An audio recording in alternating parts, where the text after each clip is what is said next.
Bienvenue sur le podcast Angélique mais pas que. Ce podcast est une ode à la liberté d'être afin d'exprimer toutes les parts qui nous composent en tant que femmes et se sentir accomplie. Je suis Angélique Ventre, entrepreneure, maman et amoureuse aux multiples facettes. J'accompagne les femmes à renouer avec leur corps et la sagesse du féminin tout en honorant leur masculin pour rayonner leur beauté unique et bâtir une vie où tout est possible. Si ce podcast vous inspire, je vous invite à nous laisser un commentaire pour soutenir ce projet qui me tient à cœur. Bonjour à tous, j'espère que vous allez bien. Aujourd'hui, on va parler de tous vos paradoxes, d'accord ? Donc, comme dans le titre, je disais qu'en fait, nous sommes un bouquet de paradoxes, de parts de nous que nous avons l'impression qui sont en totale opposition, d'accord ? Et en fait, pour arriver à un stade de paix, et je dis bien un stade parce qu'à partir du moment en fait où on va passer à l'étape d'après, il va falloir à nouveau réajuster, d'accord ? C'est pas une destination finale où on se dit ça y est, j'ai atteint mon goal, c'est terminé à vie, je vais vivre une vie de paix, de sérénité, de petits oiseaux cuit et sera tout beau, tout doux, tout rose. On n'est pas là-dedans, on n'est pas dans ce monde de bisounours. On est des êtres humains incarnés sur Terre en 2025, faits pour évoluer. Notre âme s'est incarnée ici pour évoluer, donc à chaque évolution, ça nous demande encore de stretcher notre identité dans tous nos potentiels, dans toute notre sagesse, dans toutes nos potentialités de réalisation et d'être surtout. Pour ceux qui me connaissent depuis longtemps, vous savez que l'être, pour moi, ça a été assez long à intégrer. Je ne peux pas dire que je l'ai intégré totalement, c'est-à-dire que je suis plus une femme à faire qu'à être, dans le sens j'ai toujours ressenti énormément mes émotions, elles n'ont jamais été mes alliés pendant très très longtemps parce que je ne les comprenais pas, parce que c'était très fort, donc j'avais vraiment cadenassé cette partie-là de moi en fait, jusqu'à ce que la vie nous offre des opportunités justement pour ouvrir ces veines-là. Mais quand bien même, on est conditionné dès le plus jeune âge à être considéré dans ce qu'on fait et pas dans ce qu'on est, en fait. C'est-à-dire qu'on va être valorisé, reconnu dans nos actions, dans ce qu'on peut apporter, dans ce qu'on peut être utile finalement. C'est-à-dire que si j'ai cette sensation de servir à rien et de ne pas être utile, on ne va pas m'aimer. Tout ça, ce sont des questionnements, enfin des prises de conscience qu'il est important de mettre en lumière pour en fait arriver à ce stade. Donc encore une fois, c'est jamais rien d'acquis à 100%, mais d'arriver à ce stade en fait que le je suis suffit. Qu'à partir du moment où je nais sur Terre, c'est que j'ai une utilité en fait sans faire des choses incommensurables. Donc soit après, bien sûr, on ressent un appel de projets qui nous tiennent à cœur, qui viennent d'une partie de nous assez profonde, où on se sent aligné à faire ceci, à faire cela, mais ça part d'un espace très profond et pas d'un espace de conditionnement parce que c'est la norme de faire ça, d'avoir un CDI dans une banque par exemple, parce que c'est un poste sécure et que ça sera bien vu par mes parents, par la société, etc. Je ne parle pas de ça, je parle d'élan de vie, d'élan intérieur. Et souvent, on peut avoir l'impression d'avoir des parts de nous en totale opposition. C'est-à-dire si je suis ici, mais en même temps, il y a une part de moi qui est comme ça. Et là, hop, dualité. J'ai envie de ça, mais en même temps, j'adore ça. Et c'est totalement l'inverse. Hop, encore un conflit intérieur. Je rêve de ça, mais en même temps, j'ai pas envie de sacrifier ça. Hop, encore un conflit intérieur. Et en fait, on a d'innombrables dualités comme ça à l'intérieur de nous, jusqu'à ce qu'en fait, on arrive à être assez créatif pour combiner de manière le plus harmonieux possible. Encore une fois, hein, rien n'est à 100%, mais le plus harmonieux possible pour que toutes ces parts-là cohabitent, soient reconnues et soit intégré et incarné et exploité. Donc c'est pour ça que je parle vraiment d'identité dans mon école et dans ce que je propose, parce que pour moi tout part de l'identité. Dans le sens, par exemple, je vais vous donner mon exemple pour voir si ça peut vous parler un peu plus. Petite, j'avais un côté très artistique, d'accord? Donc j'ai toujours fait de la danse, je peignais, je faisais des bijoux. Et en grandissant, en fait, c'est quelque chose, à part la danse, c'est quelque chose que j'avais mis totalement de côté. D'accord? On rentre dans le sérieux de l'âge adulte. Mon travail me prenait beaucoup de temps et c'est quelque chose que j'avais totalement occulté jusqu'au confinement, en fait, où il a fallu qu'on s'occupe et que ma maman, vous connaissez l'histoire, a ressorti une boîte de perles de quand j'étais petite en me disant, ah, tiens, regarde, et je me suis remise à créer. Et depuis, du coup, j'ai fondé ma marque à côté. Donc, c'est une part de moi qui a émergé, cette part artiste en moi qui était finalement en train de crier à l'intérieur de moi. J'existe et tu m'as totalement oublié en fait. Donc il y a une part de moi qui était triste.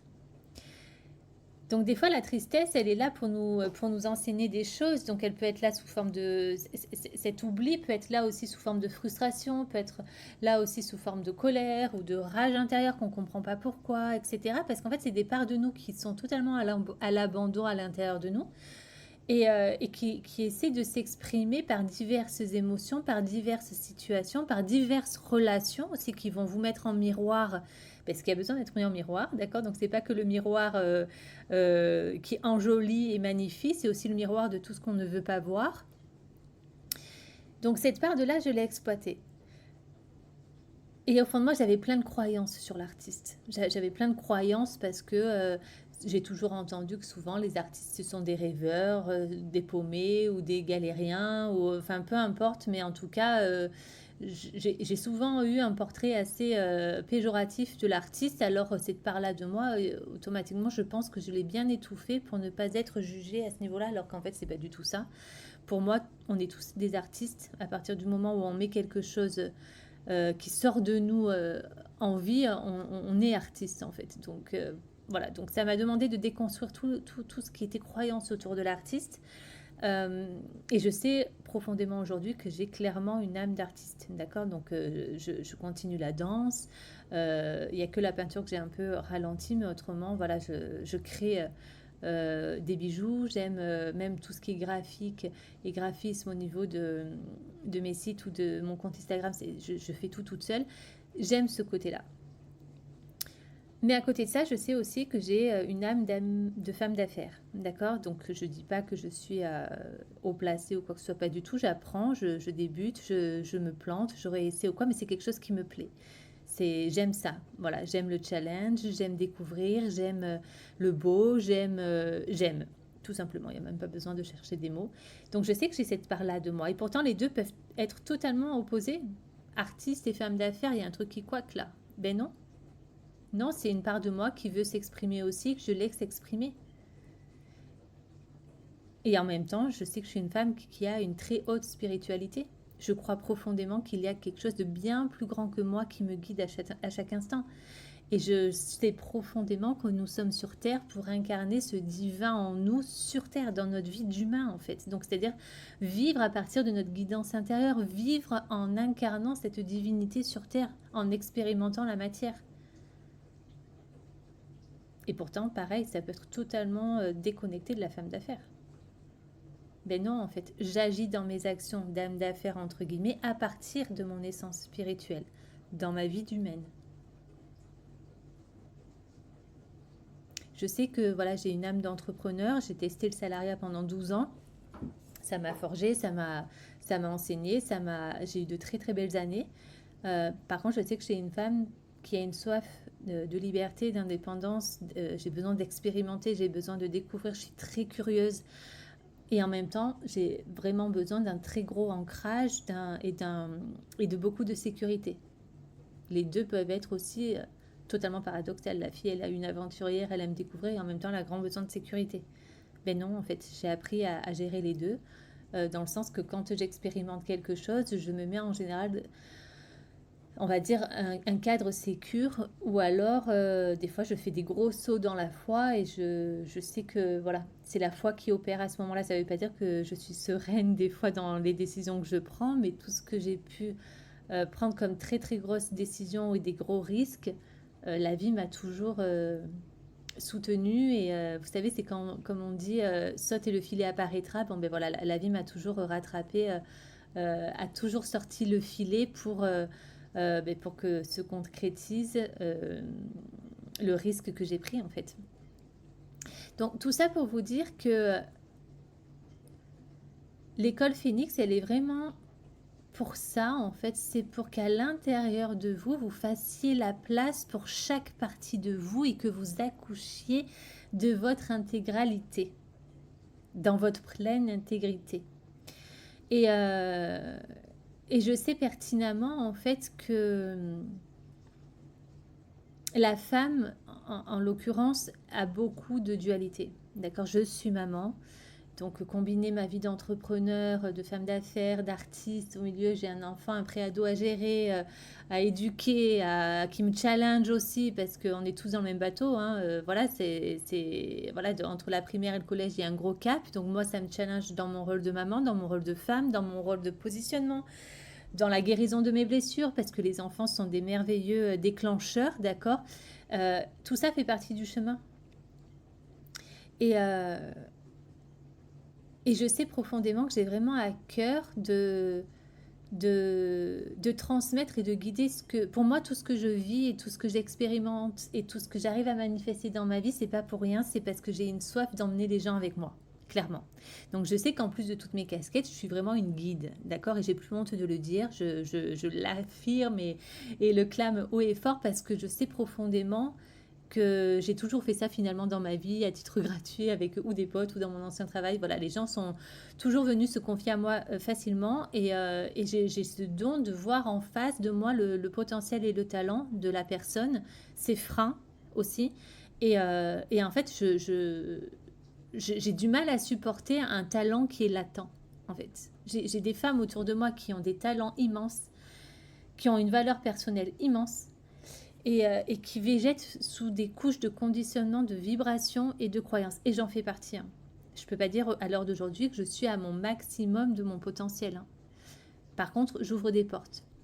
Je me libère intérieurement pour m'expandre encore plus. Je me libère intérieurement pour créer l'espace à des nouvelles facettes de moi que je ne soupçonnais même pas. Donc,